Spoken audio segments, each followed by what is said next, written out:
السلام الله عليكم ورحمة الله وبركاته. داوديال qodobada aad wararkeena habeenimo ku maqli doontaan waxa kamida ciidamada TPLF oo weerar xooggan ku haya caasimada Axmaarada iyo qaxweyn oo laga dareemayo caasimada Axmaarada. sidoo kale ciidanka xoreynta Oromiya ee loo yaqaan OLF oo jaray laamiga weyn ee isku xidhay dalka Kenya iyo Itoobiya. sidoo kale kooxda OLF ayaa waxay qabsatay deegaano badan oo ku xareeraysan caasimada dalka Itoobiya waa Addis Ababa. ciidamada Itoobiya ee ka tirsan howlgalka AMISOM ayaa gabi ahaanba faaruqiyay dalka Soomaaliya. sidoo kale afayeenka arrimaha dibadda ee dawladda Itoobiya ayaa sheegay in dawladda Mareykanka aqoonsanayn doorashadii ka dhacday dalka Itoobiya bishii la soo dhaafay.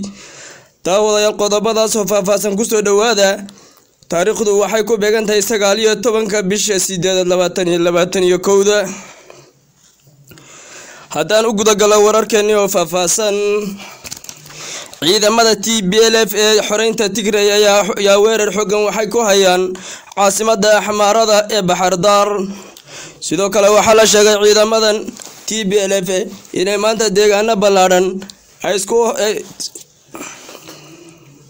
sidoo kale waxaa la sheegay in ciidamada TPLF iyo huwanta dawladda federaalka ay hogaaminayso inay maanta iskaga hor yimaadeen deegaano ballaaran oo ku agdhow caasimada Axmaarada ee Baxardaar. kooxda TPLF ayaa maanta jab weyn waxay u geysatay huwantii dawladda federaalka ay hogaaminaysay.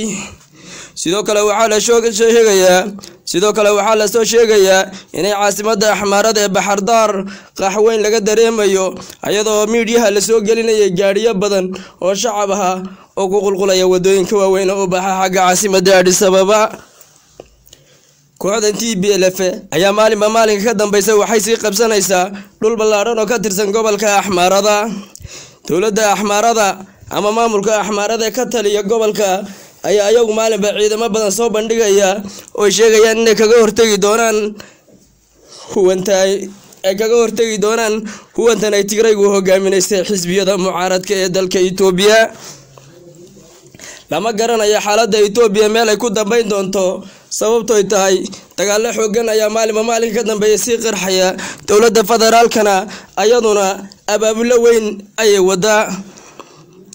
sidoo kale ra'iisul wasaaraha dalka Itoobiya ayaa dalka dibadda kaga maqnaa asagoo caawa dib ugu soo laabtay heshiisyo howlgalka lagu xoojinayana la soo galay dalka Turkiga. dalka Turkiga ayaa waxa uu sheegay inuu ka nabadoonayn doono dalka Itoobiya dagaalada xooggan ay isku hayaan xoogaga TPLF iyo huwanta ay dawladda federaalka hogaaminayso. madaxweynaha Turkiga ayaa waxa uu sheegay in dalka Itoobiya wadajirkiisu ay muqadas tahay si kastoo lagu badbaadin karana inay ka shaqeyn doonaan. sidoo kale ra'iisul wasaaraha dalka Itoobiya ayaa waxa uu sheegay inay dalka Turkiga safarkii ay waadeen inuu guul ku soo dhamaaday ayna rajeynayaan waqti dhow in midhihiisa la cuni doono.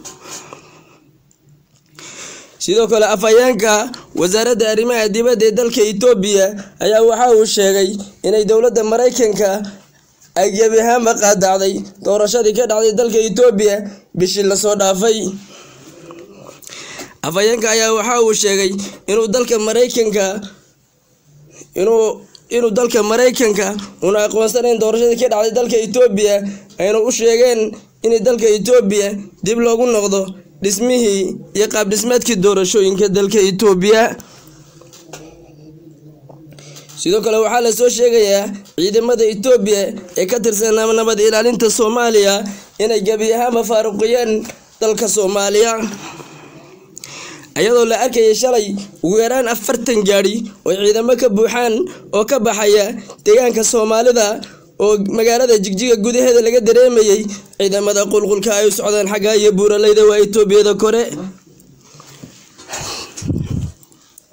ciidamadan faraha badan ee la sii qulqulaya ayaa waxaa la sheegay inuu socdaan dhanka iyo buuraleyda dalka Itoobiya.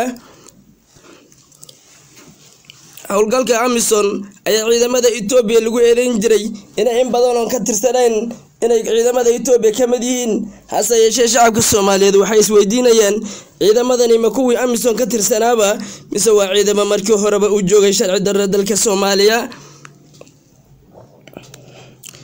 sidoo kale waxaa la soo sheegayaa inay gobolka Oromada ka socdaan dagaal xooggan dagaaladana u dhaxeeya ururka OLLF ee xoreynta Oromiya iyo ciidamada federaalka ee dowladda Itoobiya. waxaa la sheegayaa inay ururkani qabsadeen dhul ballaaran oo ku hareeraysan caasimadda dalka Itoobiya waa Addis Ababa. ururka ayaa waxay sheegeen maanta gebi ahaanba inay jareen wadadii weyneed ee isku xiraysay dalka Kenya iyo magaalada Addis Ababa ee caasimadda dalka Itoobiya. wadadan ayaa waxay ahayd wada muhiim ah oo shacabka Oromiya iyo Itoobiyada kaleba uu ganacsi badan ka soo gali jiray. hase yeeshee dowladda Itoobiya ayaa waxay la kulmaysaa caqabado badan oo kaga imanaya gudaha iyo dibaddaba, iyadoo ra'iisul wasaaruhu uu sheegay in dalka Itoobiya mar dhow xalkiisa la gaari doono ayna waqtigan wadaan howlo lagu xalinayo dalka Itoobiya ama dhan ciidan ha ahaato ama dhan kale oo farsamo kale taba ha ahaatee.